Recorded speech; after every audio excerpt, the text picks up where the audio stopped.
Halo teman-teman, kembali lagi bersama saya.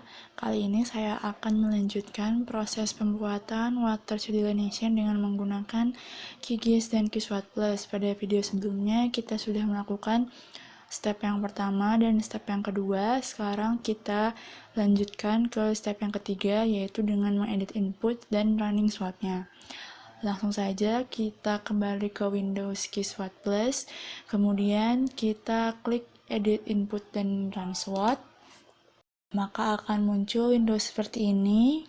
Berhubung ini data untuk letak database dan lain sebagainya sudah sesuai, kita langsung start import. Sudah selesai, sekarang kita masuk ke bagian edit SWOT plus dan input di bagian navigasinya. Kita klik bagian weather generator. Kemudian ini buat teman-teman yang belum memiliki data WGN atau Global SWOT Plus bisa download di sini. Tapi jika sudah bisa langsung klik import data. Nah, sekarang kita cek untuk formatnya database, kemudian ini data WGN-nya. Ini merupakan nama dari tabel database-nya. Sebenarnya bisa kita rubah, tapi untuk memudahkan lebih baik seperti ini dulu. Kemudian kita checklist bagian sini, karena nanti kita akan menginput sendiri data dari observasi cuaca. Jadi kita tidak membuat data observasi berdasarkan data WGN-nya. Kita klik. Kemudian sekarang kita start import. Sudah selesai. Jika prosesnya berhasil, maka akan muncul seperti ini.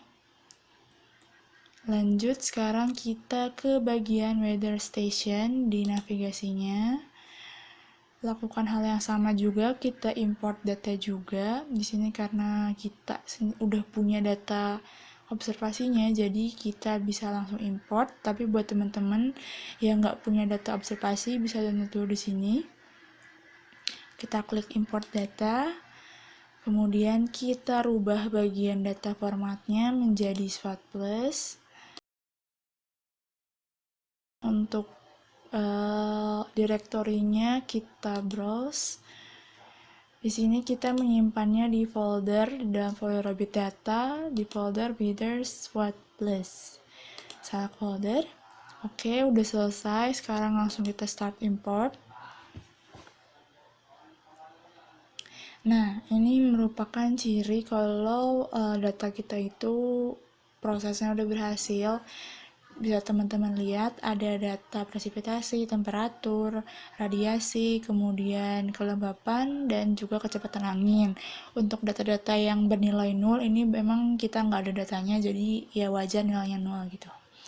Sekarang kita masuk ke yang simulasi.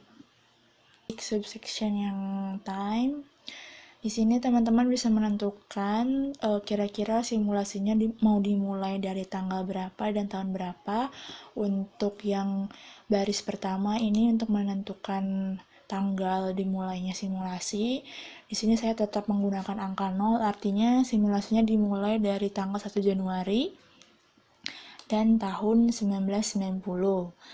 Kemudian berakhir sampai tanggal 31 Desember. Untuk tahunnya kita rubah menjadi tahun 2000. Dan untuk interval atau time step-nya ini harian ya. Langsung kita save change. Setelah itu kita berlanjut ke tahap yang print, masih di simulasi. Nah, ini untuk baris yang pertama, teman-teman bisa menentukan kira-kira ada berapa tahun yang data outputnya nanti tidak akan kita print. Di sini saya tidak akan memprint data dari 2 tahun. Kemudian untuk ini juga tadi sesuai dengan penjelasan sebelumnya mengenai tanggal dimulai simulasi sampai selesai. Untuk tahunnya tadi ya, yaitu tahun 1990 sampai tahun 2000. Untuk interval atau time step-nya tetap ini harian. Ya, kemudian di sini kita diperbolehkan untuk memilih kira-kira objek apa aja yang akan di-print nanti data outputnya, karena kan nggak mungkin kita memprint semua data karena akan sangat boros dan tidak efisien nanti datanya. Jadi di sini kita pilih yang kita perlukan aja. Untuk data yang kita butuhkan yaitu yang pertama data dari water base atau water balance basin yang anual, kemudian HRU balance atau water balance HRU juga yang anual, kemudian channel output yang data bulanan atau monthly. Jika sudah, langsung kita save change. Oke, sekarang kita lanjut ke tahap write input files di sini. Nah, ini untuk lokasi tempat penulisan swap listnya nanti. Ini saya sudah sesuai ya, yang sesuai dengan contoh. Langsung kita klik save and write files. Start writing files. Oke, ini kalau muncul keterangan seperti ini berarti proses inputnya udah selesai. Nah, setelah melakukan proses di sini, sekarang kita lanjut ke bagian run the model. Di sini buat teman-teman yang pernah men-run file yang sama sebelumnya bisa menggunakan atau menceklis bagian debug version, tapi ini akan memakan waktu yang lebih lama. Dan karena kita belum pernah men-run sebelumnya, langsung aja kita klik run swapless.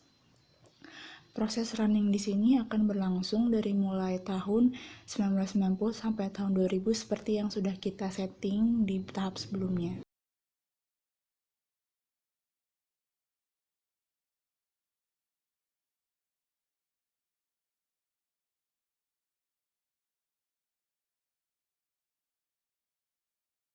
Nah, jika proses runningnya berhasil, maka akan muncul keterangan execution successfully completed di sini.